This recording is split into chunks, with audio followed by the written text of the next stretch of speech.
मुसलमानों की 4 शादियां और ज्यादा बच्चे पैदा करने पर नियंत्रण लाना, 1 से ज्यादा विवाह नहीं और 2 से ज्यादा बच्चे नहीं, फिर तो हमारे साथ धोखा हुआ। आपने मजहब के नाम पर देश दे दिया और पुनः यहां बच्चे पैदा करके देश कब्जाने की छूट दे दी। तो हिंदू अब जाग चुका है, ये मूर्खता अब नहीं करेगा। ये कल्पना से परे था आज से 10-11 साल पहले। अगर ऐसा बैठना भी होता था तो सोचना पड़ता था कि कहां पर बैठेंगे। तुम जिहादी पैदा करोगे, जितने पैदा करोगे उतने शिवाजी पैदा होंगे। पाकिस्तान देने के बाद भारत के मुसलमानों को हमें इसको हिंदू राष्ट्र घोषित करना चाहिए था, ऐसा सभी लोग मानते हैं। बोलने के लोग तैयार नहीं है, डरते हैं। सपने में भी जब सोचते हैं वो लोग कि भारत के खिलाफ कुछ करेंगे तो सपना पूरा होने से पहले उनके ऊपर बम गिरा हुआ होता है।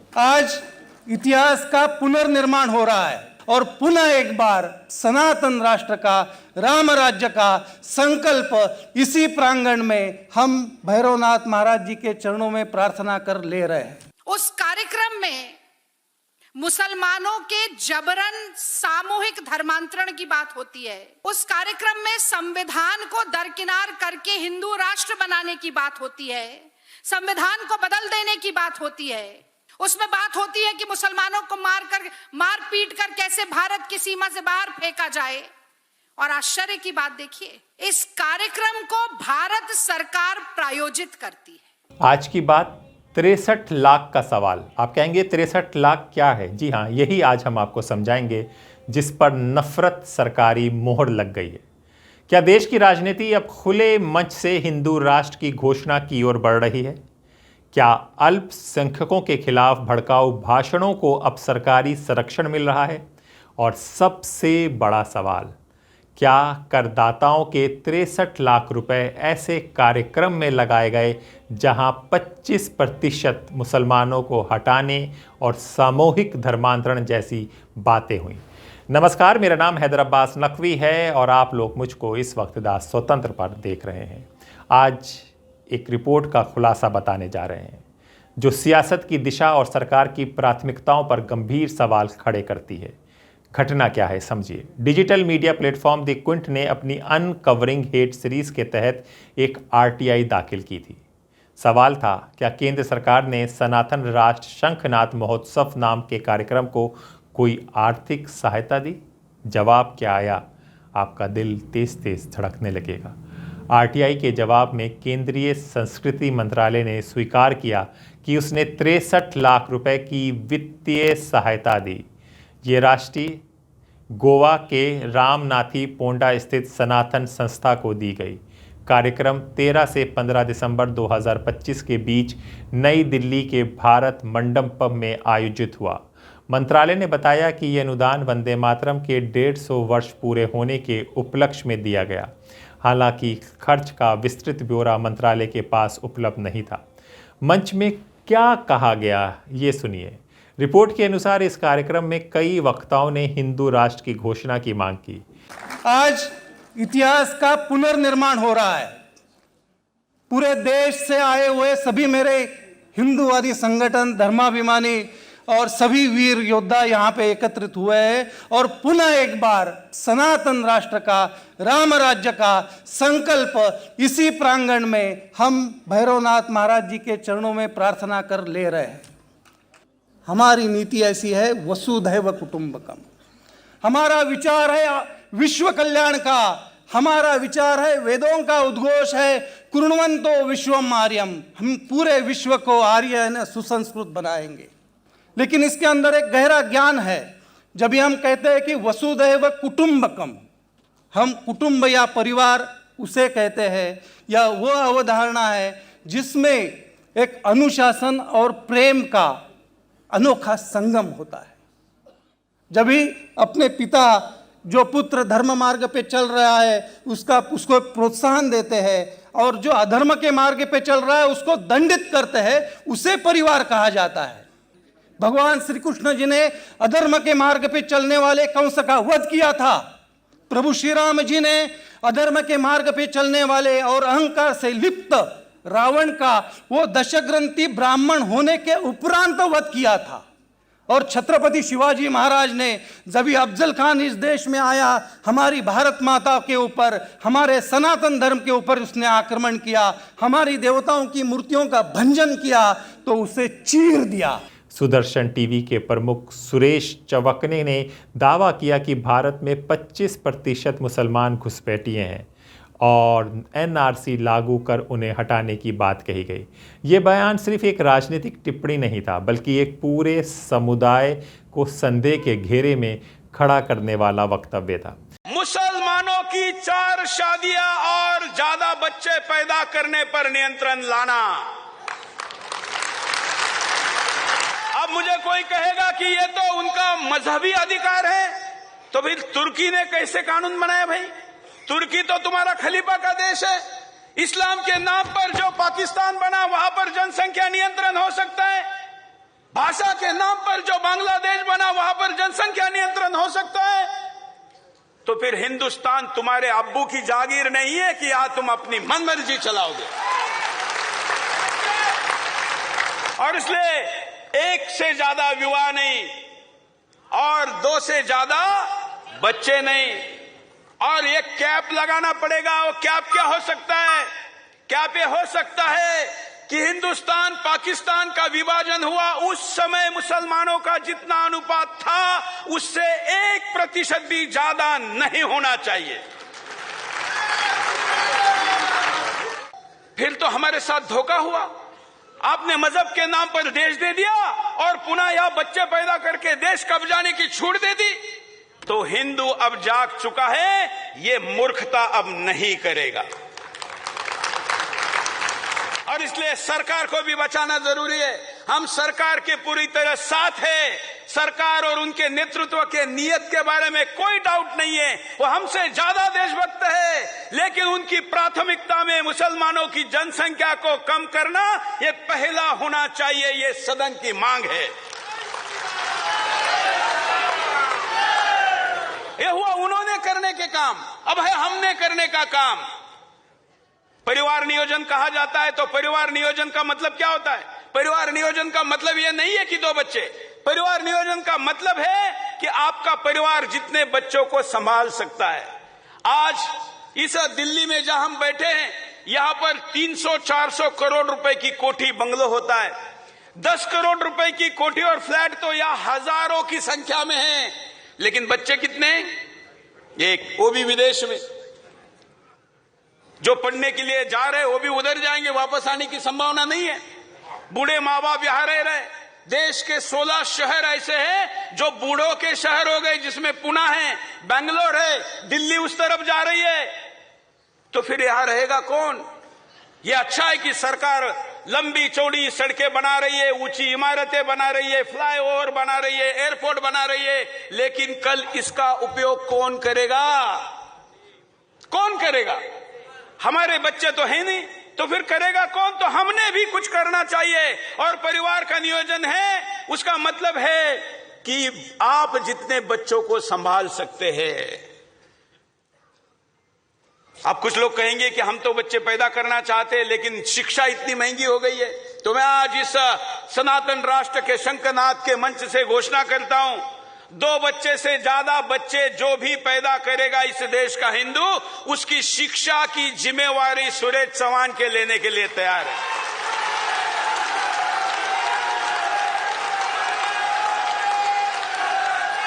और इसके लिए महाराष्ट्र के नासिक में पहला गुरुकुल शुरू होने जा रहा है। और कल मैंने जब ये इच्छा व्यक्त की हमारे गुरुजी पूजनीय शांतिगिरी महाराज जी के पास कि मैं पहला गुरुकुल 150 एकड़ में खोलने जा रहा हूं, उसके साथ यूनिवर्सिटी खोलने जा रहा हूं, तो उन्होंने कहा आप तो एक खोलने जा रहे हैं, हमारे 12 है, उसको जोड़ दीजिए। बाबा जी आप बैठे। और ऑलरेडी उन्होंने बताया कि उन्होंने ऐसे बच्चे अडॉप्ट किए हैं जिनका ही शिक्षा माँ बाप कर नहीं सकते, उस स्कूल में, वहां गुरुकुल में ऑलरेडी पढ़ रहे हैं। तो हो सकता है कि नहीं? करना चाहिए कि नहीं? कौन करेगा? अब जिनकी उम्र निकल चुकी है वो तो नहीं कर सकते, व्यावहारिक सत्य है, लेकिन वो अपने बच्चों से करे, वो अपने बच्चों से करे। वो अपने यहां जो नौकर चाकर है, मित्र है, उनसे करे। आपके यहां काम करने वाला, एक मैं मुंबई में अभी एक कार्यक्रम में गया था, माननीय आलोक जी, जैन समुदाय का कार्यक्रम था, 565 लोग थे, पूरा सभागार भरा हुआ था, और एक भी ऐसा आदमी नहीं था जिसकी नेटवर्थ 100 करोड़ से कम हो। मैंने वहां पूछा 4 शादियां, ये मैं हर जगह पूछता हूं, अभी जो आप लोगों को पूछा था, एक ने भी हाथ ऊपर नहीं किया। 3, एक ने भी हाथ ऊपर नहीं किया।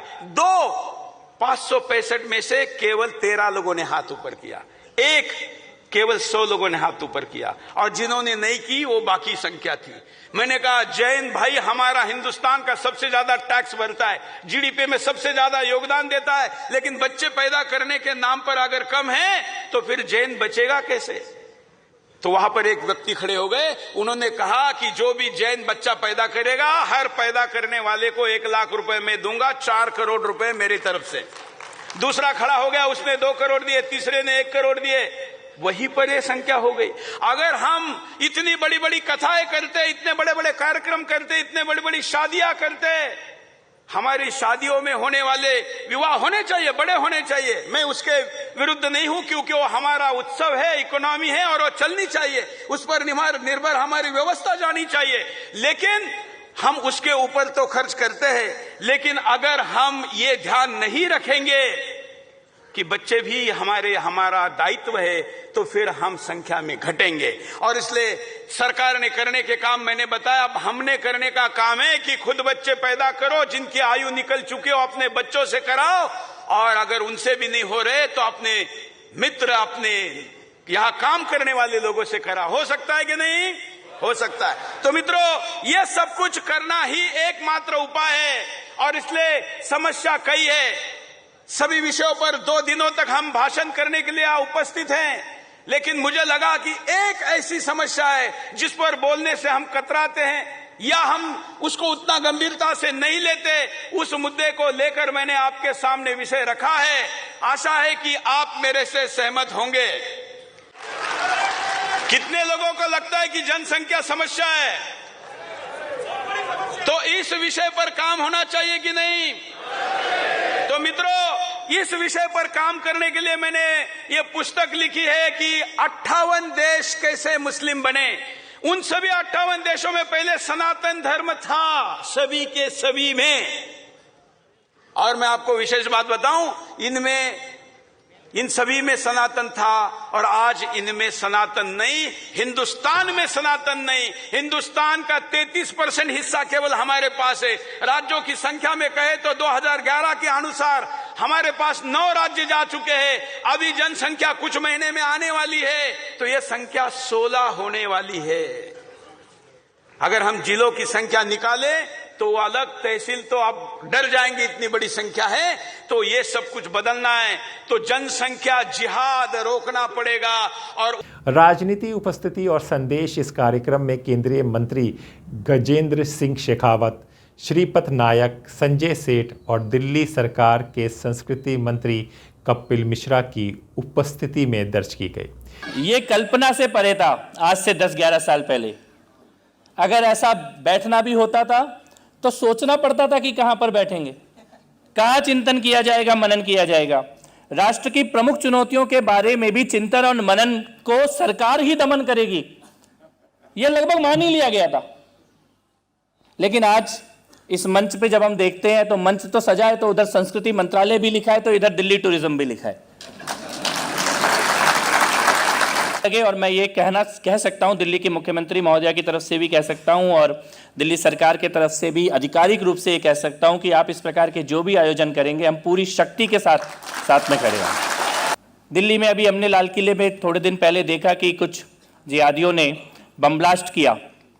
जब कुछ नहीं कर पा रहे थे, बड़ी बड़ी साजिशें कर रहे थे, और जब उनको उनके घर के अंदर घुस के मारा जाने लगा, सपने में भी जब सोचते हैं वो लोग कि भारत के खिलाफ कुछ करेंगे, तो सपना पूरा होने से पहले उनके ऊपर बम गिरा हुआ होता है।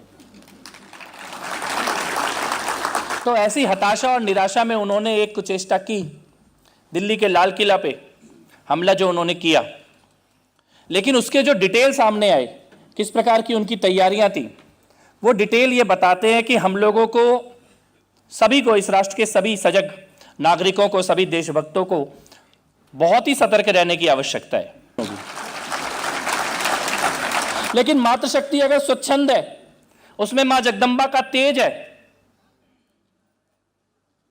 सनातन से जुड़ी हुई है, तो फिर तुम जयादी पैदा करोगे, जितने पैदा करोगे उतने शिवाजी पैदा होंगे।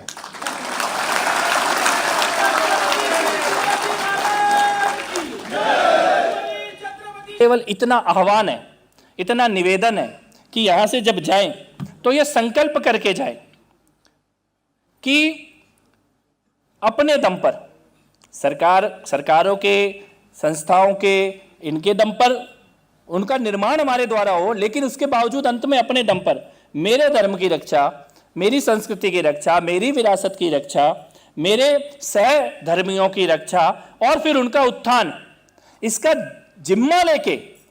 जिम्मा लेके खुद को भी और आने वाली पीढ़ियों को भी। यानी ये कोई हाशिए का आयोजन नहीं था, ये देश की राजधानी के सबसे बड़े कन्वेंशन सेंटर में हुआ था, औपचारिक कार्यक्रम था। सनातन संस्था का नाम पहले भी विवादों में रहा है। पत्रकार गौरी लंकेश और विद्वान MM कलबुर्गी की हत्या की जांच में इस संगठन से जुड़े लोगों के नाम सामने आए थे। हालांकि संगठन ने आरोपों से इनकार किया है, लेकिन जांच एजेंसियों की कार्रवाई ने इसे सुर्खियों में रखा है। सवाल सिर्फ 63 लाख का नहीं है। देश में 2014 के बाद से हिंदू राष्ट्र की अवधारणा पर खुलकर बहस होने लगी।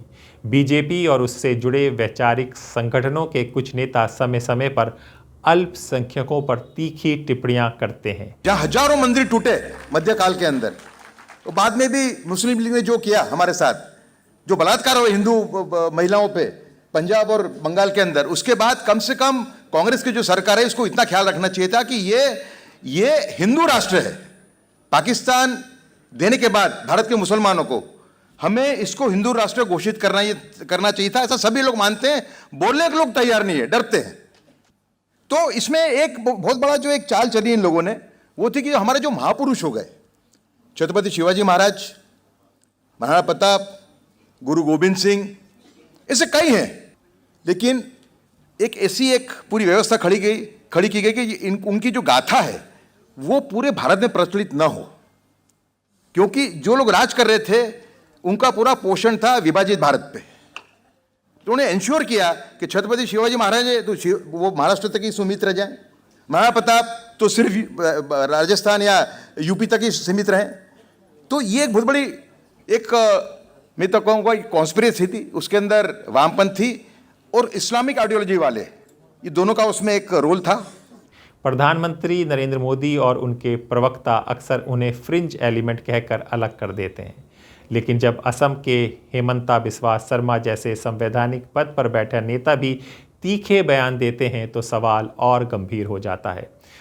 तो जिमान कम्प्लेन होइसे मुरे ऑर्डारत होइसे, मैं बीजेपीर मानुबिलाকক কৈছো যে অলপ চলপ মিয়াবিলাকৰ ওপৰত কমপ্লেইন দি থাকক, এটোত কোনো তাত লুকুৱাবলগীয়া একো নাই।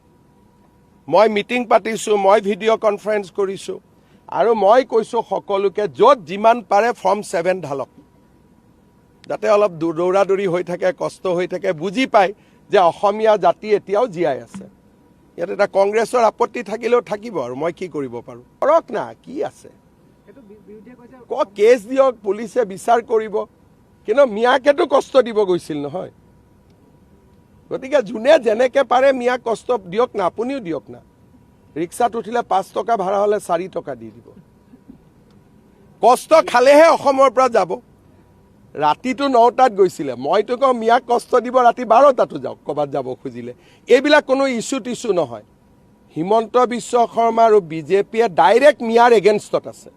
संविधान बनाम सांप्रदायिकता। भारत का संविधान धर्मनिरपेक्ष है, ये हर नागरिक को समान अधिकार देता है। ऐसे में अगर किसी कार्यक्रम में खुलेआम मुसलमानों को हटाने, सामूहिक धर्मांतरण या संविधान बदलने की बातें होती हैं और उसी कार्यक्रम को सरकार आर्थिक मदद देती है, तो लोकतंत्र की बुनियाद पर सवाल उठाना स्वाभाविक है कि एक सांप्रदायिक संगठन सनातन संस्था ने भारत मंडपम में सनातन राष्ट्र शंखनाद महोत्सव आयोजित किया।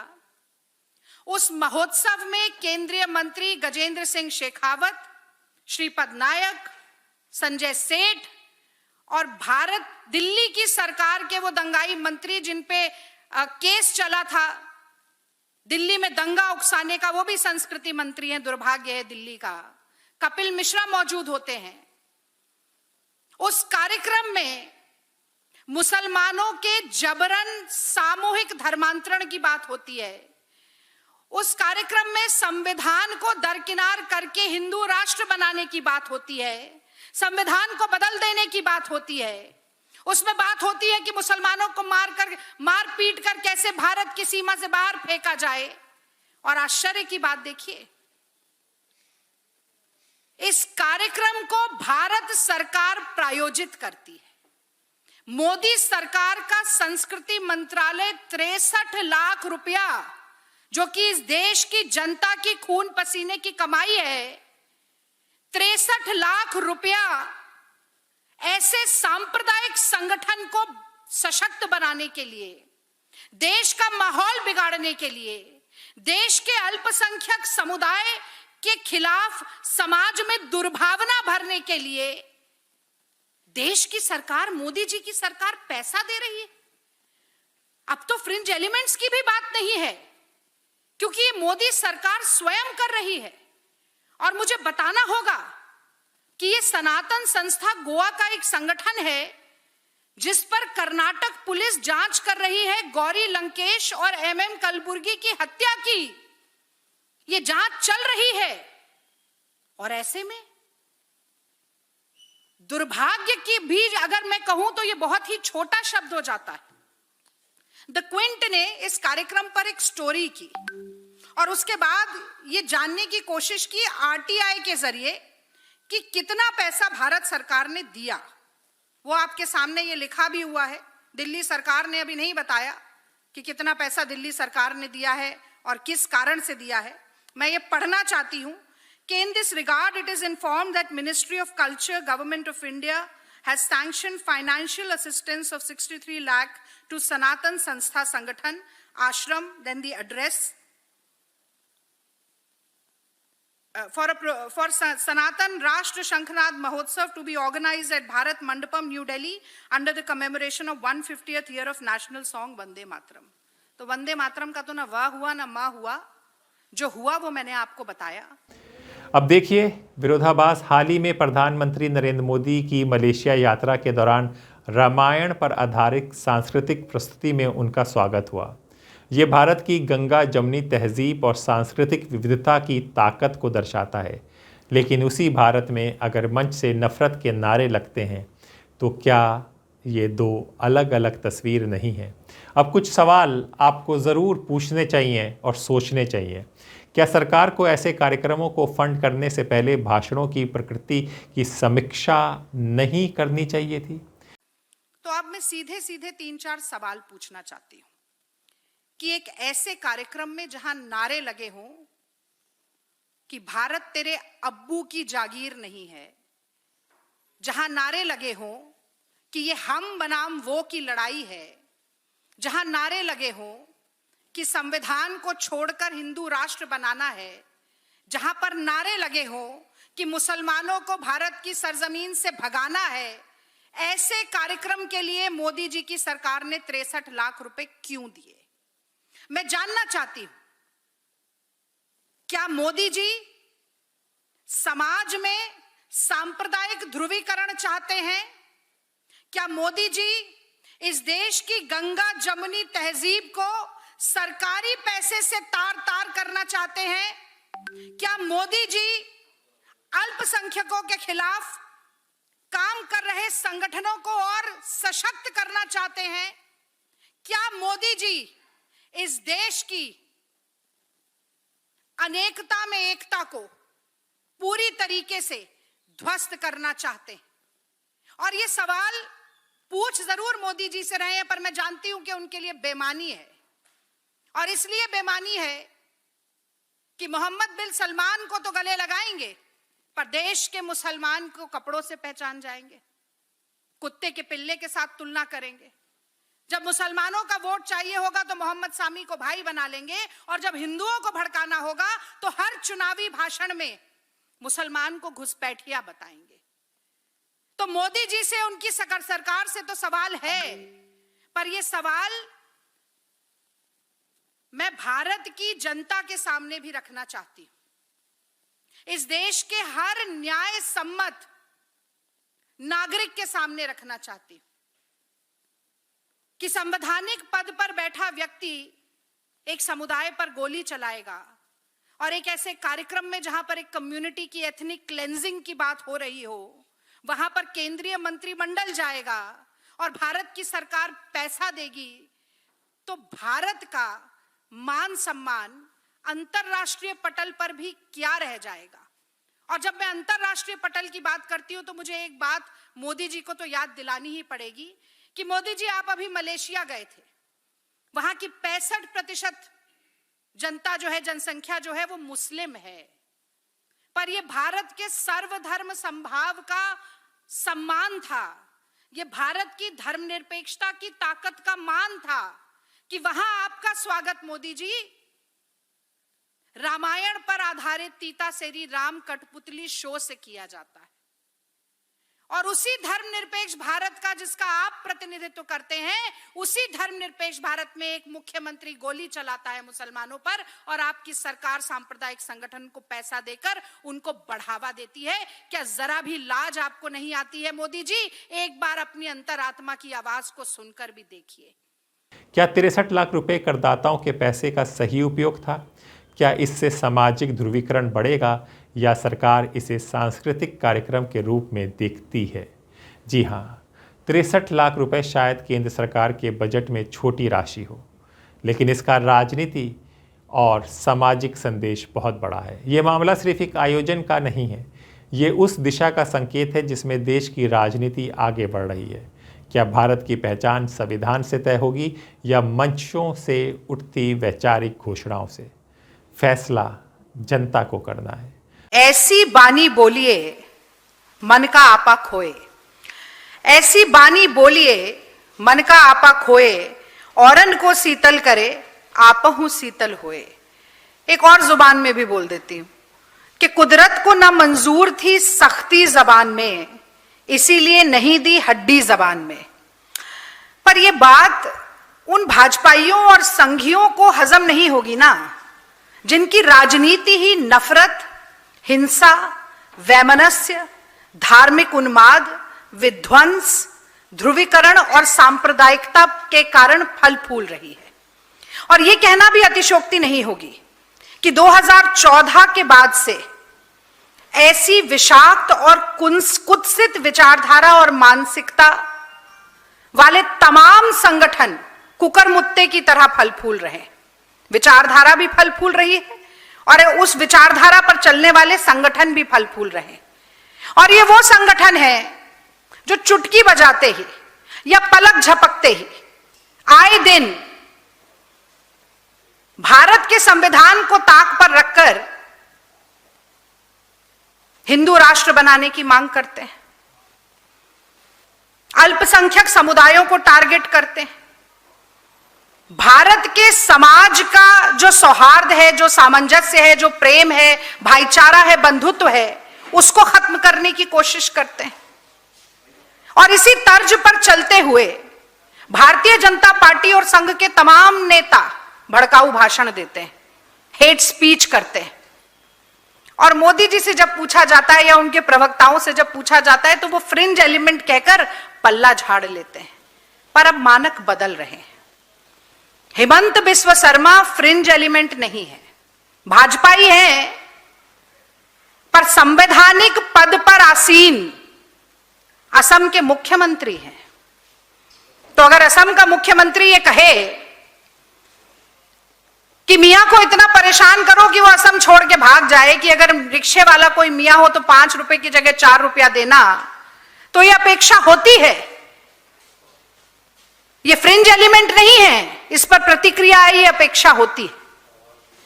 और जब उसी हेमंत बिस्व शर्मा का एक ऐसा वीडियो बनाया जाता है जिसमें कि बंदूक तानकर अल्पसंख्यक समुदाय की ओर निशाना लगाया जाता है, तो वो गोली मुसलमानों पर नहीं चलती है, इस देश के संविधान पर चलती है। ये संविधान पर चलती है। ऐसी ही नफरती गोली ने महात्मा गांधी का सीना भी छलनी किया था। और असम भाजपा का ऑफिशियल हैंडल सोशल मीडिया उसे ट्वीट करता है, कोई प्रतिक्रिया नहीं होती।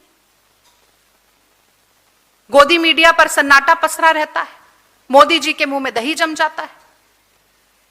इतनी थू-थू होती है समाज में और दुनिया में कि वो ट्वीट डिलीट करना पड़ता है। पर अब मैं मुख्य सवाल पर आती हूं कि वो हिम्मत कैसे होती है ऐसी घटिया सोच का प्रदर्शन सार्वजनिक रूप से करने की। यह हिम्मत तभी होती है जब यह पता हो कि सर्वोच्च नेतृत्व का संरक्षण और आशीर्वाद प्राप्त होगा। तो ये खबर बतानी ज़रूरी थे, क्योंकि जिस तरह का माहौल बन रहा है, आप देख रहे हैं कि तलवारें बांटी जा रही हैं। द्वारका जैसे दिल्ली के मेन जगह पर किस तरह के भाषण हो रहे हैं, हर तरफ किस तरह का माहौल बना दिया गया है।